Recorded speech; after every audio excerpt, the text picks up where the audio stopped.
नमस्कार दोस्तों, PPS with history में आप लोगों का बहुत बहुत स्वागत है। आज है 13 फरवरी। आज ही के दिन भारत कोकिला सरोजिनी नायडू जी का जन्म हुआ था। उन्हीं के जन्म दिवस के अवसर पर राष्ट्रीय महिला दिवस मनाया जाता है। उनका कथन था, यह पुरुष देश की शान है तो महिला देश की नींव है।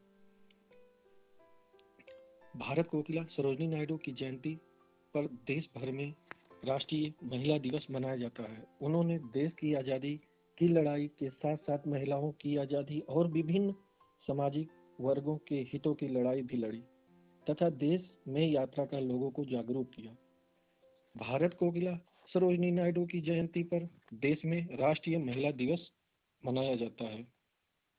उन्होंने देश की आज़ादी की लड़ाई के साथ साथ महिलाओं की आज़ादी और विभिन्न सामाजिक वर्गों के हितों की लड़ाई भी लड़ी तथा देश में यात्रा कर लोगों को जागरूक किया। सरोजिनी नायडू का जीवन वृतांत जानते हैं। सरोजिनी नायडू का जन्म 13 फरवरी 1879 को हैदराबाद के एक बंगाली परिवार में हुआ था। वह एक प्रभावशाली नेता, नारीवादी कार्यकर्ता और एक महान कवयित्री थी। उन्होंने चेन्नई में अध्ययन किया। उच्च अध्ययन के लिए लंदन और कैम्ब्रिज यूनिवर्सिटी गई। 1906 बंगाल विभाजन से प्रभावित होकर इंग्लैंड से वापस भारत लौटी और आज़ादी के आंदोलनों प्रदर्शनों में भाग लिया। बंगाल विभाजन से प्रभावित होकर वह इंग्लैंड से वापस भारत लौटी और आज़ादी के आंदोलनों और प्रदर्शनों में भाग लिया। बंगाल विभाजन से इसी दौरान उनकी मुलाकात आज़ादी सेनानी गोपाल कृष्ण गोखले से हुई, जिनकी सलाह पर उन्होंने अपनी देश प्रेम संबंधी कविताओं से लोगों को आज़ादी की लड़ाई से जोड़ा। वर्ष 1930 में नमक मार्च दांडी यात्रा के दौरान सरोजिनी नायडू को गांधी जी, जवाहरलाल नेहरू, मदन मोहन मालवीय सहित अन्य कांग्रेस नेताओं के साथ गिरफ्तार किया गया।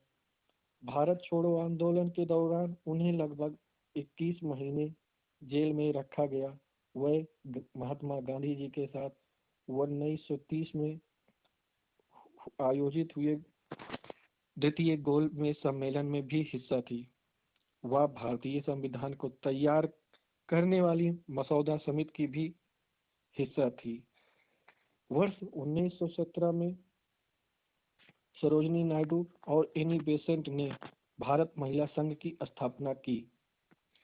उन्होंने भारत और विदेशों के विभिन्न मंचों पर महिलाओं के मताधिकार का समर्थन किया। वर्ष 1925 में नायडू जी भारतीय राष्ट्रीय कांग्रेस की पहली भारतीय महिला अध्यक्ष बनी। वहीं वर्ष 1947 में संयुक्त प्रांत अब उत्तर प्रदेश की तथा देश की पहली महिला राज्यपाल के रूप में उन्हें जाना गया। वर्ष 1929 में देश में प्लेग महामारी के दौरान नायडू को उनके योगदान के लिए अंग्रेजों द्वारा कैसर-ए-हिंद पदक से सम्मानित किया गया, लेकिन जलियांवाला बाग हत्याकांड के विरोध में उन्होंने अपना कैसर-ए-हिंद खिताब वापस कर दिया था। नायडू का साहित्यिक योगदान भारत में अतुलनीय है। सरोजिनी नायडू ने अपने साहित्यिक योगदान के लिए विश्व भर में प्रसिद्धि हासिल की। उनकी कुछ कविताओं को स्कूली पाठ्यक्रम में भी शामिल किया गया है। कविता के रंग, कल्पना, गीतात्मक गुणवत्ता के कारण महात्मा गांधी द्वारा नायडू को द नाइटिंगेल ऑफ इंडिया या भारत कोकिला कहा गया। उन्होंने लगभग 12 वर्ष की उम्र में 6 दिनों में 1300 पंक्तियों की कविता लेडी ऑफ लेक लिखी।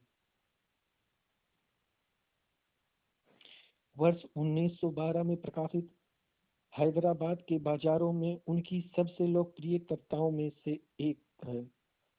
नायडू की कविताओं में देशभक्त, रोमांस और त्रासदी सहित गंभीर और मनोरंजक प्रेरक विषयों पर लिखी गई बाल और अन्य दोनों कविताएं शामिल हैं। उनकी कुछ साहित्यिक रचनाएं Golden Threshold, The World of Time, Song of Life, Death and the Spring, The Broken Beings, Songs of Love, The Gift of India, Muhammad Jinnah, an Ambassador of Unity, Kitabistan, the Indian beavers जैसे महत्वपूर्ण books हैं। 2 मार्च 1949 भारत माता के इस अमर बेटी का लखनऊ के government house में हृदयघात से निधन हो गया।